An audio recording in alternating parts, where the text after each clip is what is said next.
Alright guys, welcome to another skew whiff vid. I know the angle's a bit off, but see how much I care. This is a response to TrexSpaceStation's 5 questions tag video. Haven't done a tag video in quite a while, and these are some decent questions, so I'm going to answer them. So the first one is there any point in buying a current generation console? Well, is there any point? Yes, there's some point. Do I think there's enough of a point to go that way myself personally, I guess is what this question's really getting at. No, I don't. I've said this all over the place in comment sections, so you all probably already know already, but I just don't see the point in going next gen yet. If I had money to burn, maybe I would, just for the fuck of it, because I could, but I don't have money to burn, so I'm not.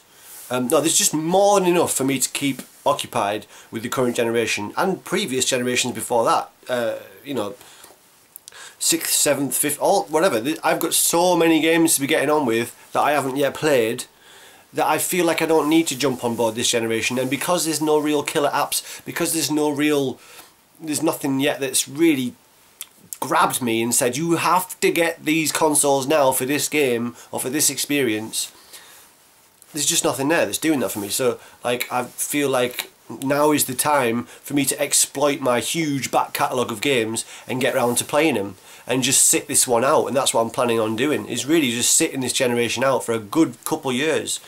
You know, there's going to have to be something amazing to make me jump on board earlier than I plan to.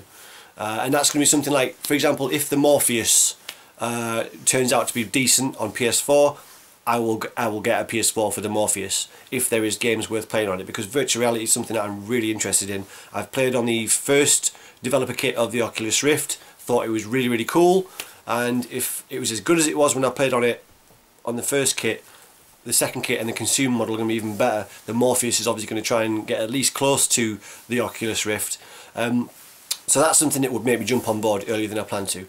Halo 5 might do it. Halo 5 might do it. I've been a huge fan of the Halo series, so that's something that might make me jump on board the Xbone, but I don't know. The new Zelda on Wii U is something that might make me jump onto the Wii U. But the Wii U is the system that I'm actually closest to jumping on board with at the moment, just because it's got so many exclusives. It's got that unbeatable Nintendo fun factor, the original concepts, the original games, the fresh feel to these old IPs. You know, Mario Kart 8, this Toad Tracker game looks wicked. The Mario platformer games look awesome, and there's a lot of stuff on the horizon. So the Wii U is actually the console that I'm most likely to be jumping on board with out of the 8th generation. But yeah, as it stands, PS4 and Xbox One, ridiculous fucking name, they're just not doing it for me. They're not doing it for me. I'm gonna wait until, you know, a few years down the line when everything's cheaper and I can just waltz into a store, pick up a console and a dozen games for half or quarter of the price that they're going for now. You know, that's my plan. Like I said, unless there's a killer app like Morpheus or Halo 5, possibly Halo 5, I'm not sure, but anyway, we'll see. But yeah, I've just got so many games to get through, and I think now is the perfect time for me to do that. Yeah, and obviously the games on the 6th generation are going to get 7th generation are going to get cheaper and cheaper, so you know, now's the time to exploit that, I guess. But that's it. Yeah, not impressed. The graphics look kind of nice, I guess, a little bit better, not amazingly better, but yeah, whatever. We shall see. There's another thing that's kind of preventing me from jumping on board with this new generation as well, and that's the fact that there is now such a high reliance on, you know, day one patches or very early patches to fix broken games.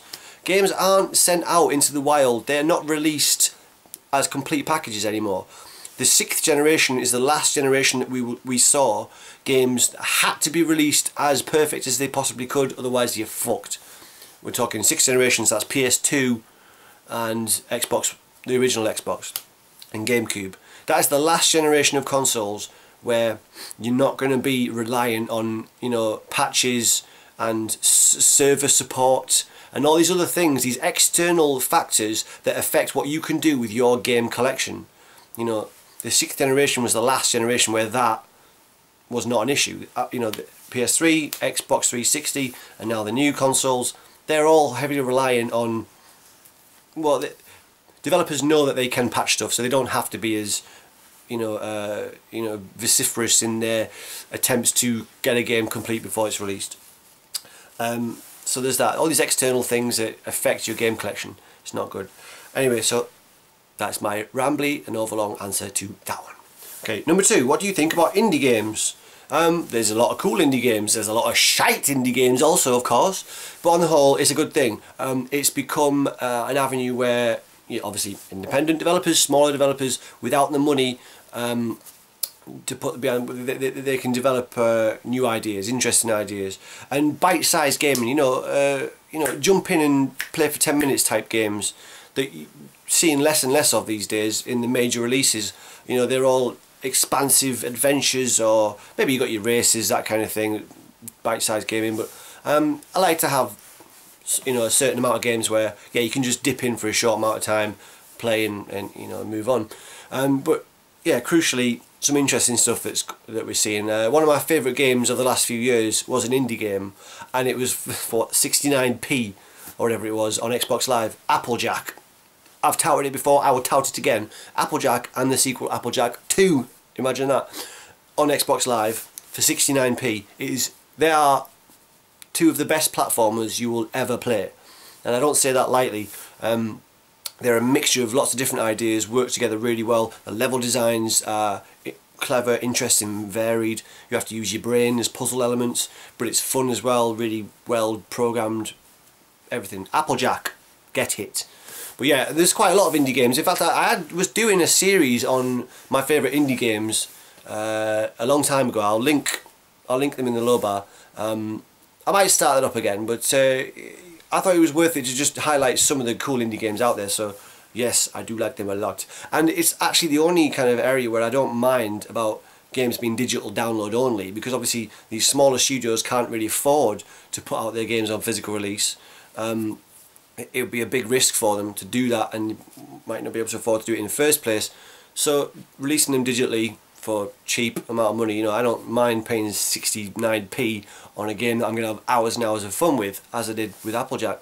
Yeah, and I don't mind that being digital download only, because that's really the only way they can get their games out there a lot of the time. So that's what I think about indie games. Very good, yes. And hopefully, yeah, some of the developers working on these indie games will get snaffled up by the bigger studios and given free rein to develop things even more grand, on a grand scale, because there's some really interesting stuff out there in the indie game scene. Right, number 3, will there be any changes to your channel in 2015? Well, I hope to make more videos. I've been making not a lot of videos recently, just what with work and home life and everything else, and I don't know, I haven't got the energy to do it a lot of the time, and the inspiration and that. So I'd like to make videos more often. That's about it really. I don't really plan too far ahead. I'd like to, I'd come up with some ideas and do some interesting stuff.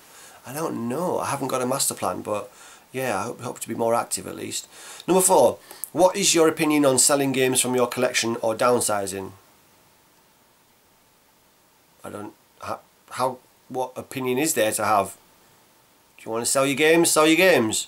You want to downsize your collection? Downsize your collection. What's to be said about it? I know he's asked this question because at times there's been so-called drama about people downsizing and selling collections. I don't know who would give a fuck what somebody else does with their stuff. I don't get it. Why? What? I mean, I don't know. I don't have an opinion. Okay, number 5. Do you still play multiplayer games in person with friends? Yes, I do. I play FIFA in person with a friend of mine. We can play online as well, but I go around his house and we play together. We play racing games as well. So yeah, I do. Yeah, I still play in person, but it is kind of disheartening to see quite a lot of games these days without that local multiplayer support. It's just boggles the mind. Well, I can't pick a title off the top of my head, but I know that there are several racing games in my 360 collection that do not have local multiplayer, and that's just unacceptable. I mean, this is the 360. It's exponentially more powerful than the Saturn that used to have 8-player racing games. Probably more, someone's going to tell me, but I know they at least had 8 10, was it 10? Well, Street Racer on Saturn, that had at least 8 player simultaneous. Now if the fucking Saturn can do 8 player on one screen, the fucking 360 can as well. It's absolutely unacceptable that you've lost local multiplayer support, and of course it is just a, you know, well, I'm assuming it's you know, because online stuff, there's money to be made there and whatever, yada yada. But it's a shame to see that kind of aspect disappear from certain games. So yeah, I still do it, and I think it needs to be supported because, you know, it's a lot more fun in person, obviously. Anyway, that's the answers to the 5 questions. Yeah, check out TrexSpaceStation if you haven't already. He's got a really cool channel, and I invite you all to reply or to this tag video because it's something to do, isn't it? Yes, it is.